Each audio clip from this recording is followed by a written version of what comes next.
आज अंगारकी संकष्टीनिमित्त कोल्हापूर विभागातील लालपरीच्या विशेष एसटी बस सेवेनं गणपतपुळ्याला जाणाऱ्या भाविकांची सुरक्षित आणि सुखद वारी संपन्न झाली। आज 32 विशेष एसटी बसेसची सेवा उपलब्ध झाल्यानं भाविकांतून समाधान व्यक्त होत आहे। 7 आणि 8 जानेवारी रोजीही या सेवेसाठी 45 जादा बसेसची सोय करण्यात आली आहे।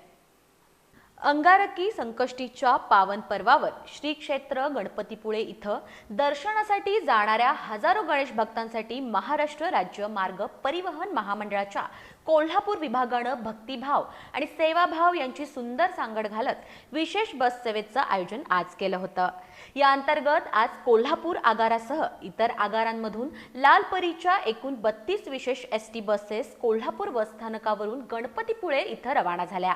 कोल्हापूर बस स्थानकावर पोहोचलेल्या भाविकांसाठी चंदूकाका सराफ ज्वेलर्स, जनकभाई लचवानी आणि कोल्हापूर आगाराच्या वतीनं फराळ आणि पाण्याची व्यवस्था करण्यात आली होती। भाविकांचा वाढता उत्साह लक्षात घेऊन 7 आणि 8 जानेवारी रोजीही कोल्हापूर विभागाच्या एकूण 45 जादा बसेस गणपतीपुळे दर्शनासाठी रवाना होणार आहेत। भक्ती, सेवा आणि नियोजन यांचा संगम असलेला हा उपक्रम म्हणजे कोल्हापूर विभागाच्या कार्यक्षमतेचा आणि प्रवासी सेवेप्रती असलेल्या निष्ठेचा जिवंत प्रत्यय असल्याचं भाविकांकडून सांगण्यात आलं।